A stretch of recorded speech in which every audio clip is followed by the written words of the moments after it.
Hello my dear friends, you're in the Military Summary channel, and in this video we're going to discuss the most important events that took place during the previous 12 hours. We have a lots of very interesting updates, so let's start. The Russians continue improving their drone usage tactics. The Russians try to attack not just objects of energy facilities or objects of military facilities. The Russians are trying to use drones to attack also positions of the armed forces of Ukraine in the deep rear. For example, very interesting video we got around from the city of Zaporizhzhia. In this video we can see how Russians, as a result of reconnaissance operation, managed to discover positions of the armed forces of Ukraine, of FPV drone operators most likely, and then the Russians began bombing and attacking this territory with drones. So as you can see, lots of explosions were recorded, secondary detonation as well. The Russians are saying that the entire team of drone launchers were destroyed. Something like this also happened in the northeastern part of the Kharkiv Oblast. So this is the area where the Ukrainians are trying to stabilize the situation against Russian offensive operation. The Ukrainians deployed additional forces, additional FPV drone teams in this area with the purpose to attack Russians. But the Russians managed to discover the Ukrainians first, and they attacked their temporary deployment point with significant number of drones. As you can see, lots of explosions were recorded. Another team of FPV drone operators of the armed forces of Ukraine was destroyed. So this is very important step in the special military operation. And you know that several days ago I read very interesting article that somebody from Ukrainian side noted that currently the Russians are not even focused on the ground. The Russians are not even focused on logistic roads. The most important thing that the Russians are tasked for to destroy as many as possible FPV drone teams, because this is the most important part of any army, of any military forces, at least during the special military operation. Now let's discuss the situation on the ground, and first let's continue with the Zaporizhzhia direction, which defense most likely has collapsed completely. The Russians continue their offensive operation on the eastern flank of this direction. During the previous night, during the previous 12 hours, additional changes on the ground were recorded. So this is the map by the end of the 12th of September, and this is the map by the beginning of the 30th of September. As you can see, according to different mappers, mainly according to neutral and pro-Russian mappers, as a result of offensive operation, the armed forces of the Russian Federation managed to improve their positions between the villages of Novoselovka, Sosnovka, and Хорошa. Now the Russians are tasked to take under complete control this stronghold, which is located on the outskirts of the settlements of Aristopol and Velika-Mikhailovka. Furthermore, the Russians, after they managed to establish control over the village of Ternova, maintained the lines between villages and settlements by taking under control different tree lines, fortifications, fields, and many other constructions in this area.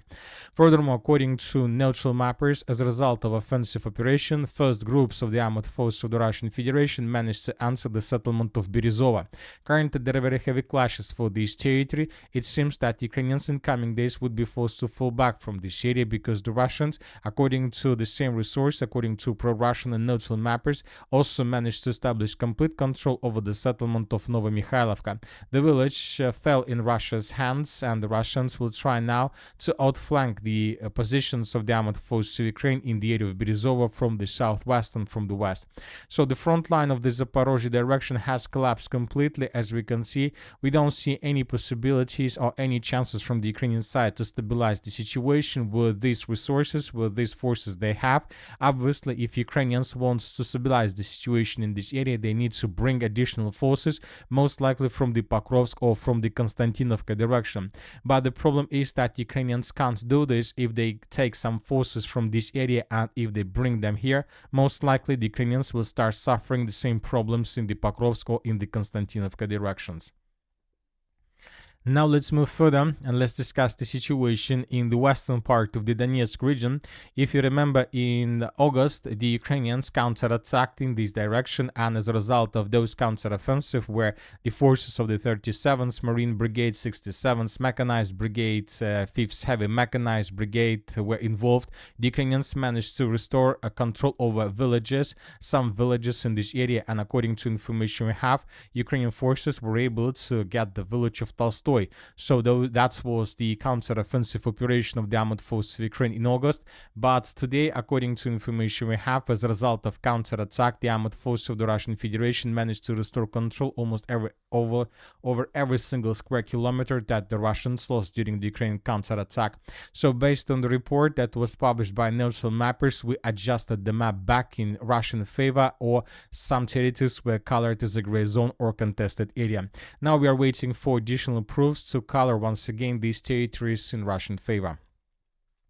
At the same time, the armed forces of Ukraine carry out a very powerful counterattack in the area of the village by the name of Filia. Ukrainians published this video where we can see how exactly the Ukrainians were attacking the village and how Ukrainians, as a result of offensive operation, managed to establish complete control over the settlement to force the Russians to fall back, and Ukrainians established their own Ukrainian flag.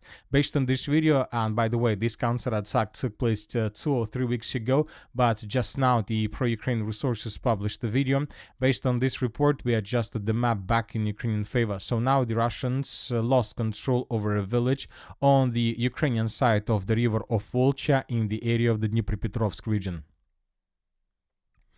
Now let's move further and let's discuss the situation in the Pokrovsk direction. During the previous 24 hours, additional changes and additional reports were recorded. The Russians continue their offensive operation to the west of the city of Pokrovsk with the purpose to get as close as possible to the M30 road. In this video, we can see how Russians were trying to establish certain control over the M30 road area with the purpose not to allow any forces to get inside of the Pokrovsk agglomeration. In this video, we can see how the Russians were hunting for Ukrainian forces and soldiers that were trying to hide in the forest in this tree line. Furthermore, if you remember, during the previous days, we were talking a lot about Ukrainian counterattack in the area of the Shakhovo pocket, and as a result of this counterattack, the Ukrainians managed to improve their positions. For example, this is the situation by the end of the 10th of September of 2025. This is the situation by the end of the 11th of September. The Ukrainians improved their positions around the village of Vladimirovka. By the end of the 12th of September, according to neutral mappers, the Ukrainians managed to improve their positions to the east and the southeast of the villages of Sofiivka and Shakhova. So they were pretty successful during those attacks. By the beginning of the 30th of September, the pro-Russian resources published this video where we can see how Russians were bombing the settlement of Vladimirovka, its central part. So this video confirms that indeed the neutral mappers were almost correct or partially correct regarding Ukraine counterattack. Based on this video, we colored the central part of Vladimirovka under complete Ukraine control. So now we have no doubts that indeed the Ukrainians, as a result of counter-offensive operation, at least managed to restore control over this part of the settlement. Furthermore, I would like to remind you that pro-Ukrainian resources reported that the Ukrainians managed to answer this northern part even of the village of Novotoretsk. So maybe this is not the end of the picture in this area. Furthermore, according to information we have, yesterday we colored territory to the east of the Shakhovo pockets as a gray zone because neutral mappers reported about counterattack in this area as well. But today we got this video where we can see how Ukrainians were attacking Russian positions with FPV drone. So which means that most likely this part, let's say part of the front line is still under complete control of the armed forces of the Russian Federation. Anyway, the clashes in this area continue. Today we believe we're going to get additional updates, and today we believe we're going to get additional report from the pro-Ukraine resources. Furthermore, the commander-in-chief of the armed forces of Ukraine, Syrskyi, came to the Dobropolye direction, the Pokrovsk direction, with the purpose probably to inspect the situation on the ground, to talk with the commanders of brigades in this area, and to talk with the commander of the 4th Military Corps, probably to discuss what exactly the Ukrainians need to do further to stop the collapse of their front line and to force the Russians to fall back. So due to this visit, we believe that in coming days the clashes in this area will intensify. Most likely the Ukrainians will try to increase their pressure with the purpose to stabilize the situation completely and to force the Russians to fall back from the area of breakthrough towards the road N32. But as we discussed in the previous video, as I see according to the situation on the ground on different directions, it seems that the Russians don't care about this area. It seems that it was something like a trap for the armored forces of Ukraine, because the Ukrainians were forced to reintroduce very powerful and well-trained units in this area to stabilize the situation. The Ukrainians during this battle suffer huge losses, and at the same time we see that the Russians improving their positions in the Zaporizhzhia direction, Kostiantynivka, Syrskyi, and Liman. So it seemed that the trap of the armored force of the Russian Federation worked out. Now let's move further and let's discuss the situation in the Kostiantynivka direction. According to geolocations and according to information we have, the Russians have begun assault operation on the city of Kostiantynivka, and the first groups of Russian forces answered the city itself. We are talking not about the central part, of course, we're talking about the residential area in the southeastern part, we're talking about these dachas. So let's discuss everything step by step. So this is the situation on the map by the beginning of the 30th of September. So, and this is the situation, for example, by the end of the 10th of September, and this is exactly the moment when the Russians launched their major offensive operation with the purpose to break through Ukraine defense in the southeastern part, to take the southeastern part completely and to enter the city itself, as you can see. But during the 10th of September of 2025, we received lots of videos of how Russians were attacking with FPV drones Ukraine vehicles, soldiers and positions. As you can see, lots of episodes were geolocated, lots of videos were published, and obviously this is not something like a regular activity of the armored forces of the Russian Federation. This is something like the preparation before the beginning of a major assault. So lots of episodes were recorded. Ukrainians suffered huge losses during these attacks, and right after this wave of FPV drone attacks, the Russians began their major offensive operation. And as a result of clashes during the first day, the Russians took under control very important strongholds in the southeastern part, and this control was confirmed by pro-Ukraine resources. Here we can see how Ukrainians were attacking Russians that were taking under control this dense network of the fortifications, and based on this video we colored this territory in the complete Russian control. Later we got report that the Russians improved their positions also from the south. So this information was provided by neutral mappers without proofs, and as a result of offensive operation, as we can see, the Russians managed to improve their positions in the area of Pritiechina and in the area of Alexandra Shultina, and these attacks from the north and from the south led to the situation that the armored forces of Ukraine, who were located on the territory of these huge forests and these strongholds, were caught in cauldron by the Russians without any chances for evacuation. So the Ukrainians stuck, and most likely without any chances to escape this cauldron. And also at the same time we got this video published by pro-Ukrainian resources, and here we can see dozens of episodes of how Ukrainians were attacking Russian soldiers and Russian units already on the territory of Kostiantynivka. And as you can see from this video, we're talking not about just a sabotage and reconnaissance group. We can see vehicles, we can see cars, we can see motorcycles, we can see trucks, we can see lots of equipment, and obviously this video confirms that the Russians answered the city of Kostiantynivka with the regular army. So a lots of episodes, and one of them was geolocated exactly in this point. So as you can see, based on this video, we can make a conclusion that hundreds of buildings of the Kostiantynivka dachas were already taken by the Russians by the morning of the 30th of September. And obviously this means that the pockets where Ukrainians were caught in cauldron collapsed completely without any chances for evacuation. Obviously it will take some time, several days, before Russians secure this area, and then they will be able to improve and to increase their pressure on the city of Kostiantynivka in the full strength.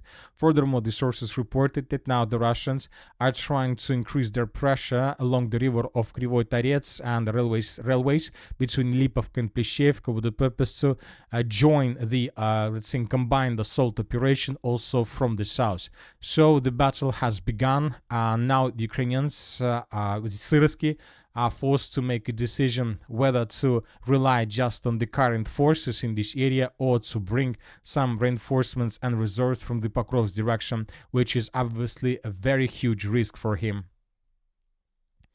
Now let's move further and let's discuss the situation in the Kupyansk direction. During the previous 12 hours, pro-Ukrainian resources published this video. The Ukrainians are saying that the Russians carry out the third pipeline operation. Here we can see how Russians using pipelines were crossing the river Oskol and were answering the northern outskirts of the city of Kupyansk. The Russians are saying that this pipeline length is several kilometers. The pro-Ukrainian story is saying that the length of the pipeline is several kilometers, and the pro-Ukrainian resources are saying that the entrance to this pipeline is located somewhere here, and the Russians left the pipeline somewhere here, so 6 kilometers below the surface, without any problems from the Ukrainian side, without FPV drones, without anything. The Russians continue sending more and more troops from the Russian side of the river Oskol in the direction of the city of Kupyansk, trying to concentrate for as many as possible units in this area. And pro-Ukrainian resources are saying that this is exactly the reason why the Ukrainian defense in the northern part of the city of Kupyansk collapsed completely. As for now, the situation hasn't been changed in comparison with previous days, but the sources are saying that most likely the city of Kupyansk will fall in Russians' hands also in coming days, weeks, or maybe months. And that's it for the short video. Military Summary channel reminds to condemn any violence in the world. Thank you for watching. Subscribe to my channel, put your likes, join my Patreon, and have a good day. Bye bye.